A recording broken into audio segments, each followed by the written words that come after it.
तो मैं कुछ करते करते मैं चर्च में दुश्मन बन गया, वचन ठीक से काम नहीं किया। परमेश्वर को आनंद दिया, परमेश्वर को आश्रय के लिए कार्य करें कि जिसके द्वारा परमेश्वर के कार्य कर सकते हैं। क्योंकि हमें कौन सा वस्त्र पहनना है? विश्वास के वस्त्र को पहनना है। यहाँ पर और एक वचन लिखा है, इफिसियों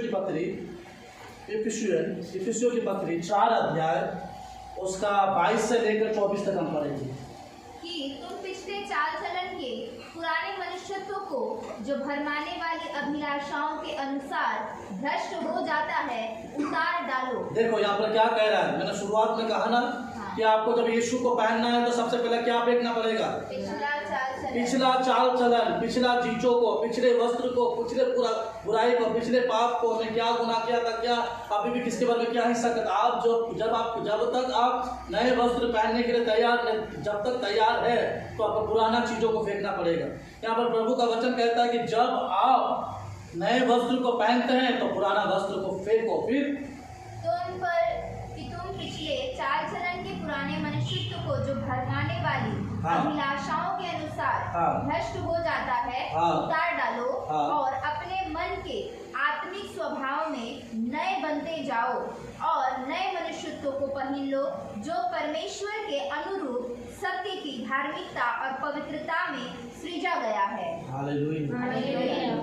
तो उस नई चीजों को पहनो। और प्रभु चाहता है कि प्रत्येक मसीह लोग यीशु मसीह को पहनो, पवित्र आत्मा को पहनो, जैसे कि हमारा चाल चलन, बोली, बात सब बदल जाए। पवित्र आत्मा को आपके भीतर में समाने दो। क्यों हम बदल नहीं पाते हैं? क्योंकि पवित्र आत्मा समाता नहीं है हमारे भीतर। क्योंकि वो जब भी इस घर में रहने के लिए आता है, घर गंदा पड़ा हुआ है, घरों में लुंगड़ा है, घर में बुरी चीज़ें है। होने दो अपने काम को, बहने दो परमेश्वर की सामर्थ्य को, अपने विश्वास की मजबूतियों को द्वारा कार्य करो। 12 वर्ष की स्त्री ने, वो यीशु ने उसको नहीं बुलाया कि एक बहन है वो 12 वर्ष के लहू बीमारी, उसको ढूंढ कर मेरे पास लेकर आओ। बाइबल कहता है कि उसने अपने विश्वास के द्वारा चंगाई को खींचा अपने पास। यदि आप में विश्वास है और विश्वास में बने हैं तो उस वस्त्र को पहनो जो यीशु मसीह ने प्रत्येक भाइयों को दिया है, प्रत्येक बहनों को दिया है। लेकिन पहनने से पहले पुरानी चीज़ों को उतारो। खुदा का वचन कहता है कि मटके में पहला नया दाखरस भरने से पहले पुराने दाखरस को फेंको। नहीं तो वो क्या करता है, वो पुराना दाखरस नए दाखरस को भी फाड़ कर रख देता है, खत्म कर देता है। यदि आप पवित्र आत्मा और यीशु मसीह को पहनना चाहते हैं तो पुरानी चीज़ों को पहले उतार कर फेंको। जैसे हम लोग अभी इफिसियों में पढ़े हैं कि अपने पुराने चाल चलन, पुरानी चीज़ों को फेंको कि हम नए चीज़ों में बन पाएंगे। पुराना नियम में पढ़िएगा, जितने लोगों के जीवन में प्रभु ने कई काम किए परमेश्वर ने, ये सारे लोग धन्यवाद देने के लिए प्रभु के घर आते हैं।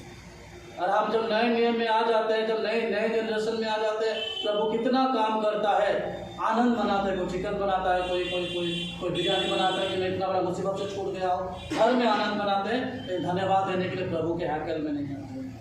साल में एक बार हन्ना अपने छोटे से पुत्रों के साथ बैंड बाजा, आनंद बाजा के साथ वस्त्र को लेकर यहोवा के भवन जाता था धन्यवाद देने के लिए। सुलेमान धन्यवाद देने के लिए भवन आता था, दाऊद धन्यवाद देने के लिए भवन आता था। आज हम कितने मसीह लोग हैं जो हमारे जीवन में छोटा काम हो, बड़ा काम भी हो, हम धन्यवाद देने के लिए प्रभु के पास आते हैं। हर एक चीज़ में धन्यवाद दो। ये धन्यवाद का शब्द तब पूरा होगा तब आप यीशु मसीह को पहनेंगे। जब तक उसको नहीं पहनेंगे तो आपके जीवन में कभी किन चीज़ों को काम नहीं होगा। इसीलिए आप परमेश्वर के सम्मुख में रहकर उस आत्मा के अनुसार चलो जो आत्मा आपको चलाता है। एक आखिरी वचन पढ़कर हम समाप्त करेंगे। हम निकालेंगे गलतियों की